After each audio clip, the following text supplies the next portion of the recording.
Hi, I'm Wendy from the Roanoke Public Libraries, and we'll be kicking off a new series of genealogy tutorials here on YouTube. These tutorials are geared for the beginning genealogist or someone who has never done genealogy before. When we're talking about genealogy, we are going to be talking about the various steps in doing your research. The first is gathering documents. You're going to be gathering documents for each person in your family tree. And those documents could be birth, uh, marriage, death certificate, obituaries, military records, pictures of their tombstone, census records, all kinds of documents. And we'll be going over how you would find those documents and how you organize those documents. After you gather information and documents about your person and you've organized it, you're going to analyze them. And you're going to analyze, so hopefully you'll gather enough information, enough data that you can go back to the previous generation. And it's going to be a process that you keep repeating. So you're going to slowly inch back and find information and go back to the previous generations. So you're going to gather information, you're going to organize it, you're going to look at it, and then you're going to have enough information to figure out their parent's name and go back to the previous generation.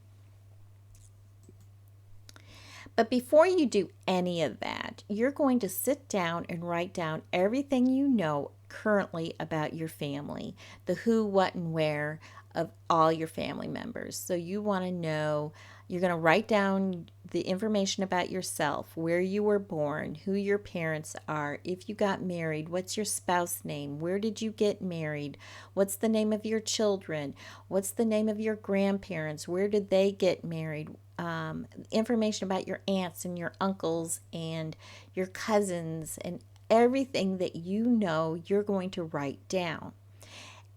And it's already starting to become confusing. So, how do you organize that information? Well, you're going to use two different forms. One is a family group sheet, and another is the pedigree chart. The family group sheet is where you put all the information that you know about a family unit. So you're going to have the husband's name and the wife's name and then all of their children. And you're going to write the details. Where were they born? When did they get married? Who did the children get married to? You're going to write the children's name in the order that they were born. And if the husband had other wives, you're going to create another group sheet for that family unit. If the wife had another husband, she's going to have an additional family group sheet for that information. The next piece of paper you're going to organize your thoughts on is the pedigree chart. And it's basically going to be your cheat sheet where you could sit down and at a glance, you know how the whole family is structured and how they're related to each other. So you're going to write your name here, your father's name here, your mother's name here, your mother's parents go here, your great grandparents go on this line. This is going to be where you're going to have a cheat sheet and you're able at a glance to see how everyone is related. Now that you've written down all of your information, you're going to sit down and you're going to gather the documents for each member. And that's going to be the marriage license, the death records, the birth certificates, the military records, the obituaries, all of that stuff. And you're going to write that for your grandparents, your great grandparents. You're going to start gathering all those documents. The other basic documents that you're going to start gathering is the census. Every 10 years, the federal government does a head count of how many people are living in the United States. And that started in 1790. But the 1790 census was basically just the list of the head of household and then tally marks for each of the males that lived in the household and the number of females that lived in that household. It wasn't until we got to the 1850 census that we had the head of household and then the list of everybody living in that house. So we can see the census from 1790 all the way through 1940. We won't see the 1950 census until 2022, and that's because that information is privatized and it's for 72 years. So you can look at every census and get that information, and that's going to be your building blocks for getting back to the previous generations. So, vital records, the marriage, the death, the birth certificates, and the federal census are going to be the first documents that you're going to be adding to your family tree. But there's other documents, and we'll be talking about these in future tutorials. And those could be the obituaries, that could be the military records, the land records, the tax records, all kinds of things that we can add to the family tree, because you want to gather as much information as you can about each individual, because you're trying to move back, you're trying to get enough data about these people so you can find and go back to the previous generation. We're going to be talking about primary and secondary sources. A primary source document is something that happened at the time of the event. So when someone is born, they're issued a birth certificate. That birth certificate is a primary source document because it happened at the time that person was born. Same as a death certificate. That happened at the time of their death.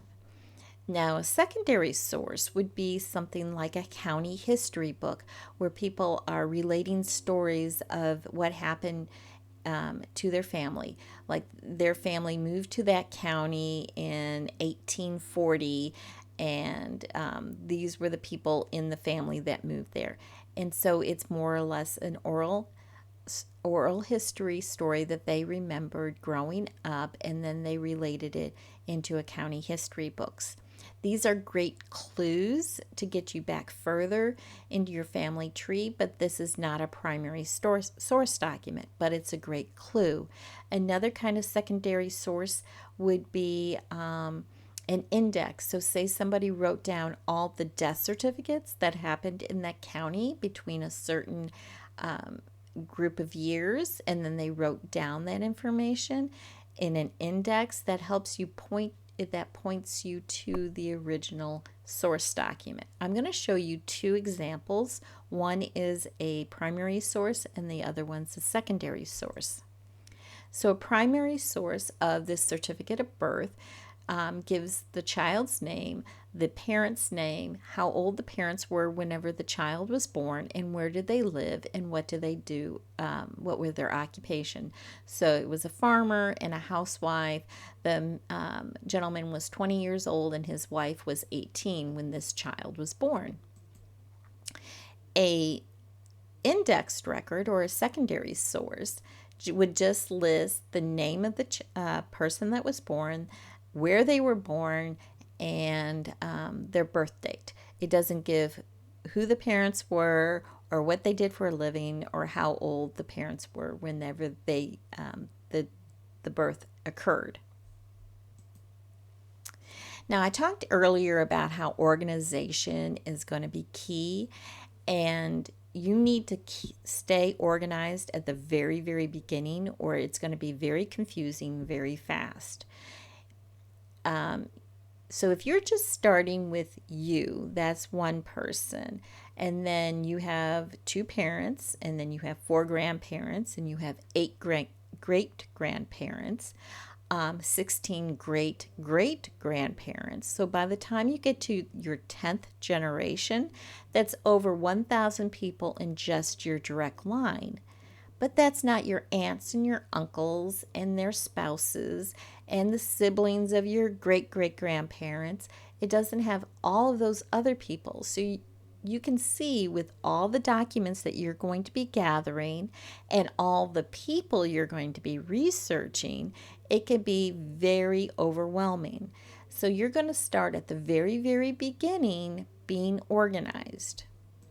So we will have a tutorial on how to keep your paper files organized, your digital files organized, and then I will show you a couple of software um, tools you can use to organize this. Some of them will be free and some of them will be paid software, but I will give you options if you don't have any money whatsoever and you want to do genealogy as a hobby. I told you that we're going to be talking about analyzing data. I'll show you a couple of tricks and tips to break down those brick walls whenever you get to a generation and you can't go any further back, and what are some of the techniques you can use to break down those brick walls. One of the things we'll be talking about is creating a research plan. You'll write down everything you know. You'll write down where you want to go, what key piece of information you want to find out. Maybe you're trying to figure out who they were married to, and that is the question you have. So you're going to write down everything you know, you're going to write down your question, and then you're going to write down the different things that you're going to do and search for in order to answer that question. So we'll be talking about how to create a research plan. We will also be talking about timelines. Timelines is another technique that you can use to break down a brick wall. And basically, you write down every event that you know that occurred in someone's life. You take a step back, you look at it, you see if there's any missing gaps in the information and where you can find that missing information. Or maybe you ended up going on you ended up researching the person that wasn't related to your person. Maybe they shared the same name and you went and started researching somebody else instead of sticking with your original person. Just because they have the same name doesn't mean it's the same person. So we'll be talking about different brick wall techniques, and again, stepping back and analyzing your data to make sure that you're on track. You will also come across conflicting information. When you're writing down your timeline, it's very well possible that you're coming across different spellings of your person's name, or this document said that their parent's name was such and then this document said that their parent was this name. So how are you going to resolve that conflicting information, and how can you make an educated guess as to what the correct information is? And again, this will be a future tutorial. I said before that genealogy can be an expensive hobby. So how can you bring down those costs? How can you do it as a free hobby or an inexpensive hobby? So I will be talking about how you can use your public library or your state library or the Library of Congress, which is our federal library. What information do they have? We'll talk about where you can find archives. We will talk about online resources or free and inexpensive software you can use. The one thing that I'm going to encourage everyone to do is, one, have a library card, and two, take a look at your library's website. It's very well possible that your public library already subscribes to some of these genealogy databases like Ancestry or Fold 3. Fold 3 is a military database. So take a look at your library's website and see what databases they have, because if they're offering it, why would you pay for it? So that's one of the ways that you can do genealogy on a budget. So two of the places that I go to for forms is Ancestry and then Mid-Continent Public Library. So they have more than just the Ancestry group sheets or the pedigree charts. They have research log, they have correspondence log, like when you write to somebody and you're waiting for information back. They have all kinds of forms. So I really like those two websites. This is the URL for the Roanoke Public Library, and we also have a genealogy department for our public library, and it's called the Virginia Room. And I've listed their information on the screen as well. It's virginiaroom.org and their email address. So if you are researching an ancestor that lived in Virginia and you're stumped, it's one of your brick walls, you can email the Virginia Room and you can let them know what information you have and what information you're looking for. And it's very well possible that they can point you to the right direction of where you should research next. So the next video we're going to have is how to find those vital records. Thank you for watching and stay tuned for the next video. Thank you. Bye-bye.